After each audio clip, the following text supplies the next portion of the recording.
You are watching the biggest night in gaming, the Game Awards. It's 2024 and 150 million people, including me, are glued to their screens. We're just minutes away from the most important category of the night, Game of the Year.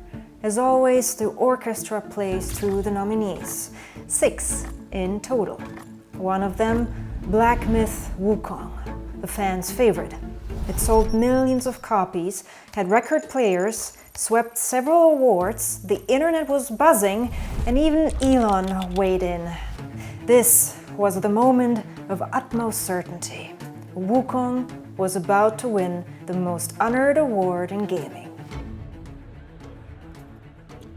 And the Game of the Year is... Astrobot!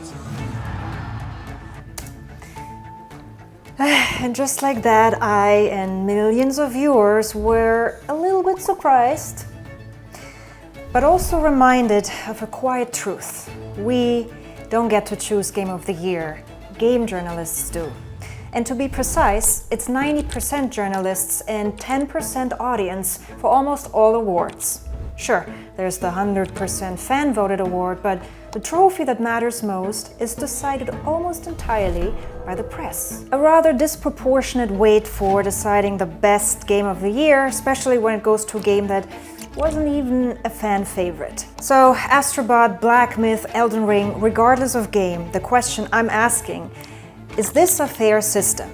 Why do journalists vote and not industry professionals?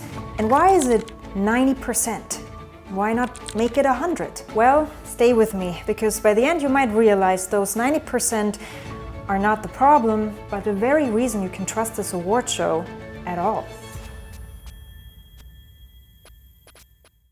So, I wanted to know what people thought makes the Game Awards trustworthy. So I asked, and it turns out no one's really sure. Have you ever watched the Game Awards? Yeah, every year, man. Every year, for sure. Watched it, yeah. And what makes you trust the voting at the Game Awards is actually fair and not rigged? Well, from what I know, the Game Awards, it's half community votes and half a certain amount, 3 people that judge it, right? Yeah, people in the community. I think it's fair, honestly. Yeah, I think the people that votes will not really be biased. I think that they will give their honest opinion, and that's why I trust it. I don't really know. I just trust it. I think hear the people opinion. I think they're really a professional company, and I think they're really trustworthy of actually counting the votes for the Game Awards. Yep, that's what most people think. Big company equals trustworthy. They don't really know why they trust it, they just do.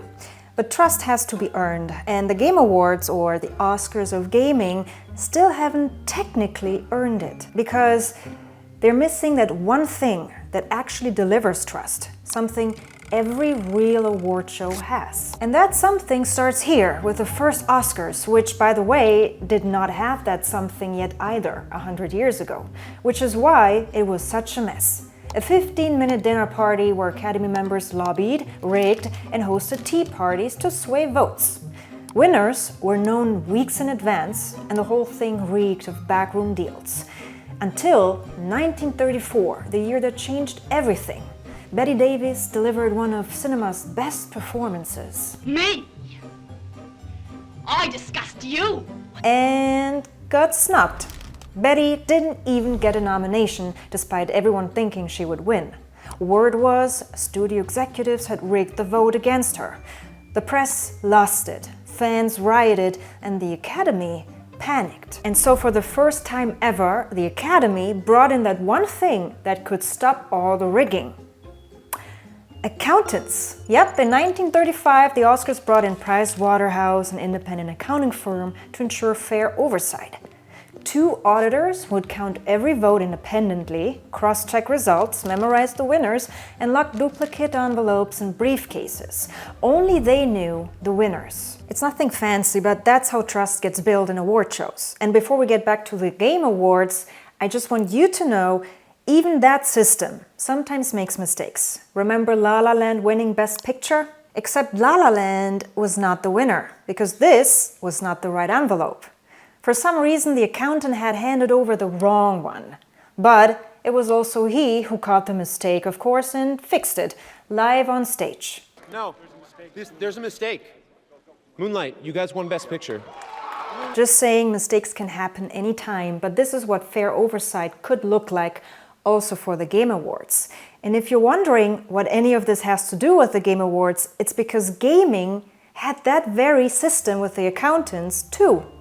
A very long time ago. Cybermania, 1994. Broadcast live, very quirky, and Leslie Nielsen as host.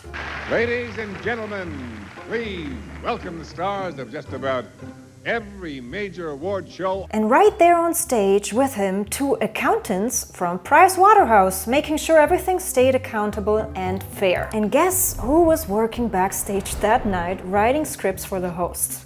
A 14-year-old kid who got the gig through his parents' connections. His name, Geoff Keighley, a teenage scriptwriter who would, years later, go on to create his own Game Awards. Alright, now here's where it gets interesting. While Geoff, clearly inspired by Cybermania, kept everything as is, the only thing he did not keep were the accountants. Okay, but why would someone cut the one thing that makes award shows and your vote legit? Okay, can you swear here? Can you swear? Okay. The Oscars, you know? The Oscars! You! I'll tell you! Geoff, a former game journalist, clearly didn't expect that rant, but he didn't stop it either. Because Geoff doesn't want it to be gaming's Oscars, and he doesn't need the Oscars for legitimacy. Before the Game Awards, Geoff helped produce Spike TV's VGA. But when that got too corporate, he built his own show, from scratch and from his own savings. Today, he is the show. Producer, host, and private owner. Which means no shareholders, no academy, and certainly no accountants. But that also means there's no external oversight on what happens behind the curtain. And that's something Geoff isn't exactly transparent about. Even Polygon, a jury member, and the press pressed him on that issue multiple times. However, to this day, of course, without any response. But why the secrecy, Geoff? And how do we know this is fair? Well, let's look at who votes and how. Do you know who picks the winners at the Game Awards? It could either the visitors or the judges. I think both, maybe both. Yeah, a mix of both. Journalist, maybe. Journalists, yeah. I have honestly no idea who actually chooses who the winner is in the Game Awards. I actually no idea. I think it's only 25% fans, like fan votes. And then the rest is just like a jury, I guess. I honestly don't know. I watch it, I've never asked myself. Well, let me tell you, it's actually 10% fan vote and 90% journalists. Oh no. IGN, bro. No. 10% fan votes? Oh my god, I never thought of that. I thought it was like 40, 60 or something. It's 90% judges. Oh my god, alright. Wait. Makes sense. Not really. Why? I think that the opinion of the players is more important, than the journalists. So, are you still trusting the Game Awards now? No, not really. Not really. No, not really. No. Because it's the journalists that vote, so it makes no sense. Well, it seems like no one really liked the answer, and yet that's exactly how it works. Let's look at it closer up. At the Game Awards, it's the press that votes, a jury of 100+ media outlets handpicked by Geoff and his team. There's no clear selection criteria other than their history of critical game evaluation. At the Oscars, however, it's not the press at all. It's over 10,000 industry professionals. Actors may only vote for actors, editors for editors, and directors for directors. Every vote is therefore peer-reviewed, except for Best Picture. That's the only one where everyone gets to vote. The only rule, every single member must watch the films they vote on. It's tracked, so they can't escape watching them. At the Game Awards, no such rule exists. You don't have to finish a game or be a game dev. Geoff believes peer-based voting is tough, as most devs don't have time to play all the games. They're too busy making them, and we prefer our own approach. Okay, but that approach, let's just say, it raises more questions than it answers. Each press outlet submits an unranked list of 5 games per category. All ballots are combined and counted.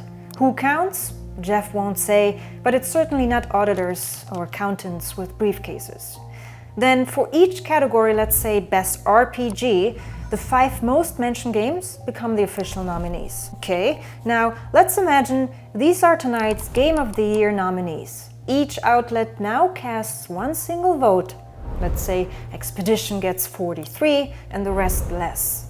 Meanwhile, millions of fans are voting online, and let's say Blueprints wins by a landslide. But since jury votes count for 90% and fan vote only 10, Expedition takes the win, even though Blueprints crushed the fan vote.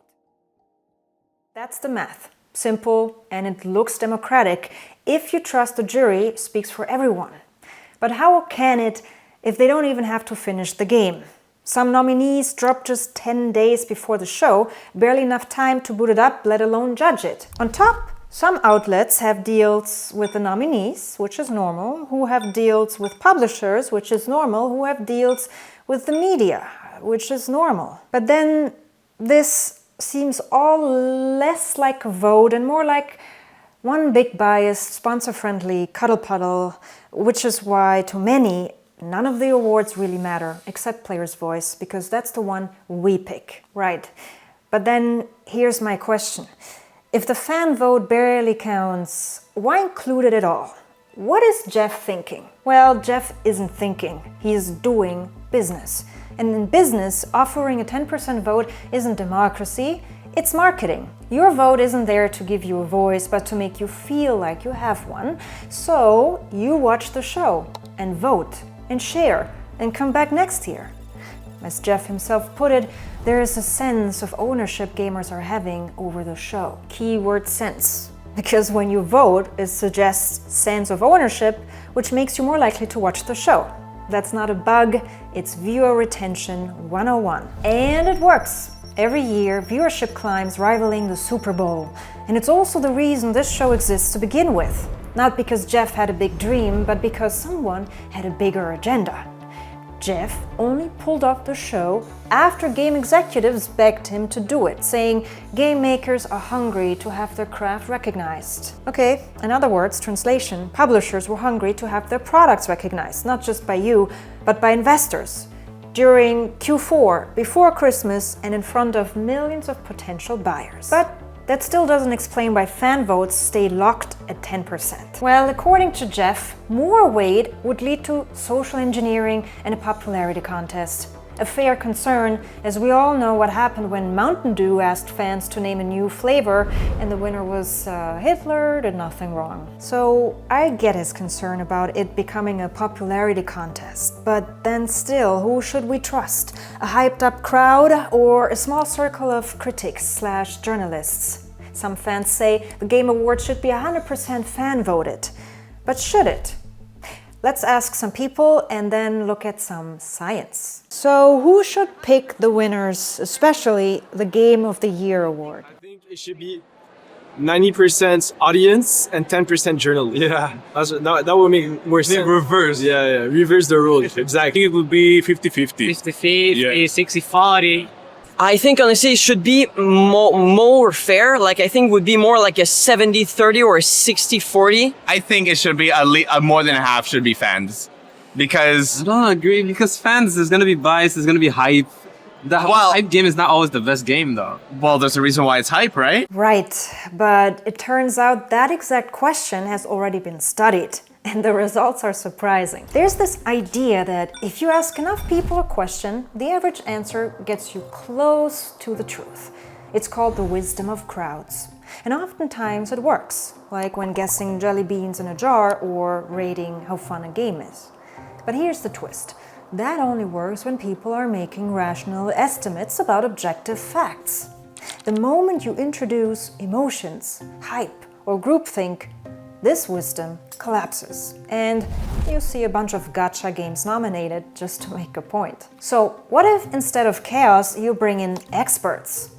Well, it turns out that's been tested. In one study, 5,000 people were asked a simple question, like how tall is the Eiffel Tower? First, they all guessed alone. Then, they were put into groups of 5 to debate and agree on an answer. Then, those group answers were averaged. The result? Just 4 group answers beat thousands of solo guesses. Why? Because structure beats scale. Always. Crowd wisdom works for guessing jelly beans, but not for judging greatness. That's where experts win. Okay, so now you know that a 100% fan vote isn't ideal. Too much groupthink. Even a 50-50 split still favors the loudest. The 90-10 split feels fair, but gives players just the illusion of influence.